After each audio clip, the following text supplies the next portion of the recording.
Hoje eu ouvi uma das maiores revelações que eu já ouvi na minha vida com relação à palavra de Deus. Eu fui hoje ao meu cabeleireiro para cortar meu cabelo, e enquanto ele cortava meu cabelo, ele compartilhou algo comigo. Eu quero honrar a vida dele aqui, é o Caio. E o Caio é usado poderosamente para compartilhar todas as vezes que eu tô lá algo de Deus para mim. E aí, enquanto eu cortava meu cabelo, a Dani tava me esperando lá no sofá da barbearia, e ele falou para mim assim: gente, Deus falou algo no meu coração tão fortemente essa semana, porque enquanto eu tava aqui, chegou um cliente meu, que é líder de uma igreja aqui, né, trabalha na liderança, e ele disse assim: cara, Caio, como tá difícil encontrar pregadores para vir nas conferências, nos encontros.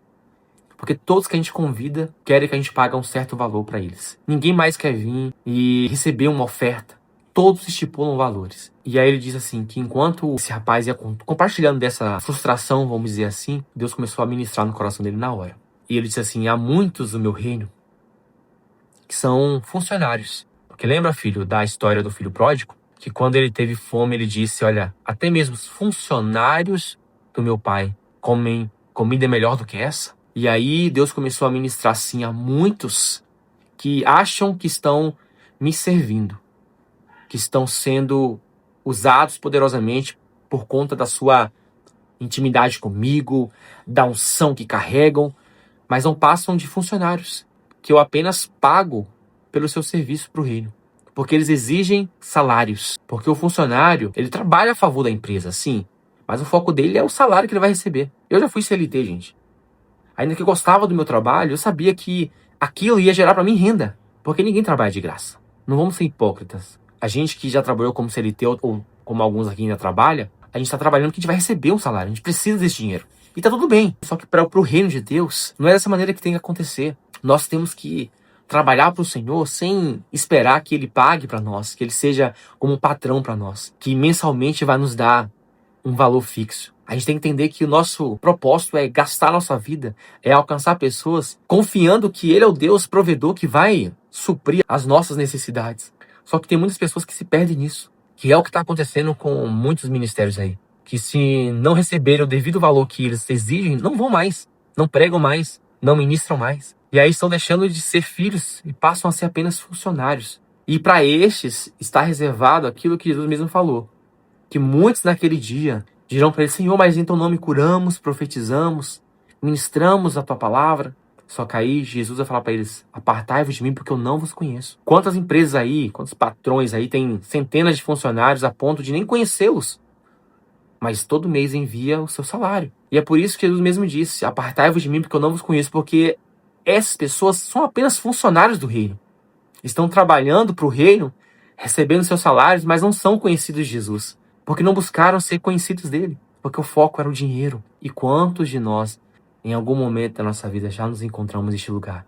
Querendo que o Senhor nos dê, sem estar preocupado qual é a vontade do Pai, qual é o desejo do Pai, qual a necessidade do Pai, sem esperar receber nada dele em troca. Eu e a Dani, desde o início, sempre pregamos aqui: jamais cobraremos. Porque o preço que Jesus pagou para que nós estejamos aqui hoje livres, vivos, tendo a oportunidade de o servi-lo, de sermos salvos, curados, libertos, salvos da morte. Esse preço é maior do que qualquer outro. Já foi pago, então como eu vou exigir algo a mais? E aquilo tocou muito no meu coração. Porque tem muita gente ainda que está assim, trabalhando para o reino, agindo como funcionário. E naquele dia vai tomar um susto. Vai ver que Deus pagou muito bem, mas que sua recompensa foi aqui na terra, que não há recompensa para eles no céu. Isso é muito triste, gente. Por isso que Deus sempre ministrou para nós: não cobrem nada, porque eu vou sustentar vocês, eu vou suprir vocês, eu vou suprir as necessidades de vocês, porque isso é cuidado de pai. Agora imagine se que a gente tivesse cobrado, vivendo como essas pessoas, recebendo por usado o evangelho em suas vidas. E aí no final de tudo temos a surpresa de ouvir do Senhor: eu não conheço vocês. A recompensa de vocês já foi dada na terra. Aqui não tem nada esperando vocês. Então apartem de mim porque eu não vos conheço. Que triste vai ser ouvir isso do próprio Jesus.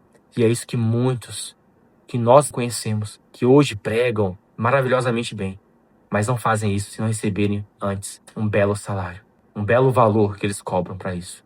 Então, em nome de Jesus, se você tem ministério, jamais aceite, jamais cobre para pregar aquilo que Jesus pagou com alto preço de sangue, para que você hoje fosse livre, salvo, restaurado, liberto. Pregue com amor, pregue com todo o teu coração, não esperando nada em troca. Busque em primeiro lugar o reino dos céus e a sua justiça, e as demais coisas serão acrescentadas. Tem coisas que Deus faz que nós não merecemos, e mesmo que a gente faça por Ele, que nós não viemos esperar em troca, porque aí é barganha. E Deus só trabalha com barganha com funcionários. Se faz para Ele, se exige, Ele dá, mas serão apenas recompensas na terra, salários que serão entregues apenas aqui na terra. Mas quando chegar naquele grande dia, não vai ter nada esperando eles na eternidade. Serão lançados fora, serão condenados à morte eterna, à separação total de Deus. E eu oro para que Deus converta esses corações, para que Deus toque nessas pessoas. Pessoas que eu amo. Tem gente que ministra tão bem, que eu conheço, mas eu sei que cobra para ministrar o evangelho. E a minha oração é que Deus liberte você disso. Que Deus mostre para você que você é filho e não funcionário. Que Ele irá suprir as tuas necessidades quando você confiar inteiramente nele, fazendo a vontade dele, sem exigir nada em troca. E aí sim, você vai ser verdadeiramente um filho de Deus, em vez de ser apenas um funcionário.